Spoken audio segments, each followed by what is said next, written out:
بسم الله الرحمن الرحيم.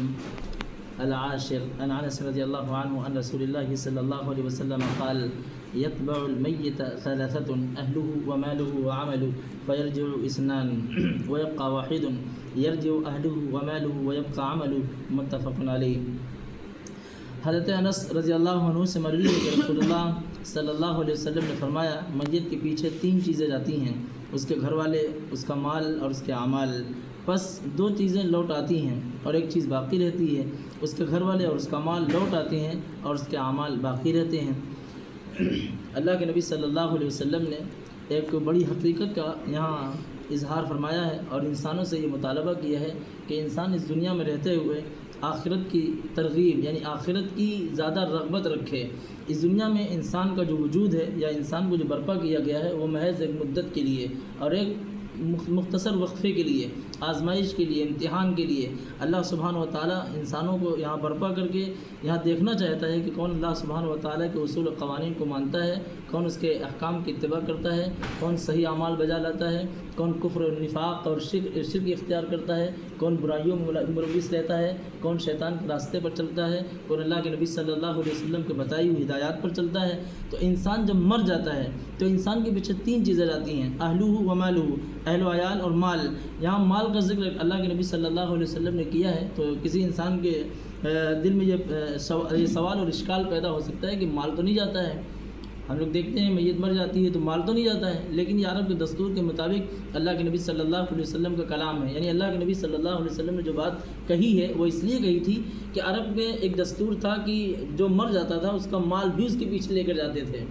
تو اس لیے اللہ کے نبی صلی اللہ علیہ وسلم نے یہاں مال کا ذکر کیا ہے. اہل و عیال جاتے ہیں، مال جاتا ہے، پھر اس کا عمل جاتا ہے. یعنی تین چیزیں جاتی ہیں پیچھے، لیکن دو لوٹ آتی ہیں اور ایک باقی رہتا ہے. باقی جو رہتا ہے وہی عمل رہتا ہے. یعنی انسان کا بہترین عمل ہی باقی رہتا ہے، یعنی اس کا ساتھ دیتا ہے. یعنی قبر کی تنہائیوں میں، قبر کی وحشتوں میں اور قبر کے زبردست منظروں میں وہی کام آتا ہے. یعنی اللہ سبحانہ و تعالیٰ کی توفیق سے وہ اعمال روشنی بن جاتے ہیں، نور بن جاتے ہیں، پھر وہاں اس کو وہ آرام دیتے ہیں. تو یرجع اہلہ ومالہ ویبقى عملہ، یعنی اس میں اللہ کے نبی صلی اللہ علیہ وسلم نے یہ ترغیب دی ہے اور اس کا شوق دلایا ہے کہ انسانوں کو اپنے اعمال پر ہمیشہ غور کرنا چاہیے اور اعمال کو مقدم رکھنا چاہیے. اور انسان کا کوئی بھی لمحہ، کوئی بھی عمل ایسا نہ گزرے کہ آخرت میں یا قبر کی تنہائیوں میں اس کے لیے مشکل بن جائے یا کوئی پرابلم کھڑی کر دے.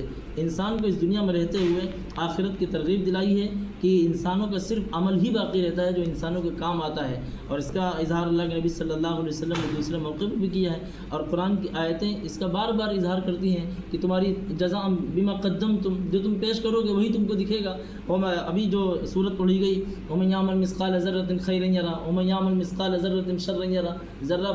ذرہ بھر بھی اگر تم برائی کرو گے تو وہ بھی پاؤ گے، وہیں دیکھو گے. اور ذرہ بھر بھی تم خیر اور نیکی کرو گے تو وہ بھی پاؤ گے. تو اللہ سبحانہ و تعالیٰ نے یہ اصول و ضابطہ بیان کر دیا ہے اور اسی کو مختلف پیرائے میں بہت سارے لوگ بیان کرتے ہیں. علامہ عامر عثمانی رحمۃ اللہ علیہ نے اس طرح کہا تھا کہ آج تک قبر میں اپنی تنہا آج تک گیا ہے کون، قبر میں اپنی تنہا آج تک گیا ہے کون، دفتر عمل عامل ساتھ جاتا ہے. یعنی انسان کا جو عمل ہوتا ہے وہی اس کے ساتھ جاتا ہے اور وہی کام بھی آتا ہے. اور اللہ سبحانہ و تعالیٰ سے یہی امید انسانوں کو لگانی چاہیے اور اس بات کی زیادہ کوشش کرنی چاہیے کہ انسانوں کے عمل یعنی اپنے عمل، ہمارے عمل خراب نہ ہوں اور کوئی ایسا عمل نہ ہو جو ظلم کے خانے میں یا ظلم کے کٹہرے میں رکھ دیا جائے اور ہمیں اس کی پاداش میں یا اس کے سبب گرفت کر لیا جائے، ہماری پکڑ ہو جائے. تو یرجع اہلہ ومالہ، اہل و عیال اور مال تو لوٹ آتے ہیں. یعنی وہ کہتے ہیں لحد تک ہم نے تیری تعظیم کر دی، یعنی قبر تک جو کچھ ہم کو کرنا تھا ہم نے کر دیا، اب آگے تمہارے اعمال جائیں. یعنی آگے کیا اعمال ہی جائیں گے. وَيَبْقَى عَمَلُ، انسانوں کے عمل ہی انسانوں کے ساتھ جاتے ہیں. یہی دفتر عمل انسانوں کا کام بھی آتا ہے اور یہی دفتر عمل انسانوں کے لیے وبال اور مشکل جان بھی بن جاتا ہے. اگر اچھے نہیں ہیں اعمال تو وہ وبال بن جائیں گے. تو اللہ سبحانہ و تعالیٰ سے ہم آخر میں دعا کرتے ہیں کہ اللہ سبحانہ و تعالیٰ آخرت کے مناظر کو اور آخرت کے احوال کو سامنے رکھ کر زندگی گزارنے والا اور ظلم سے اور ستمگری سے باز رہنے والا اور برائیوں میں ملوث نہ ہونے والا ہمیں بنا دے اور اللہ کے نبی صلی اللہ علیہ وسلم کی ایک حدیث پر عمل کرنے والا اور اسی کے مطابق چلنے والا بنائیں. اقول قولی ھذا واستغفر اللہ لی ولکم ولسائر المسلمین من کل ذنب فاستغفروہ انہ هو الغفور الرحیم.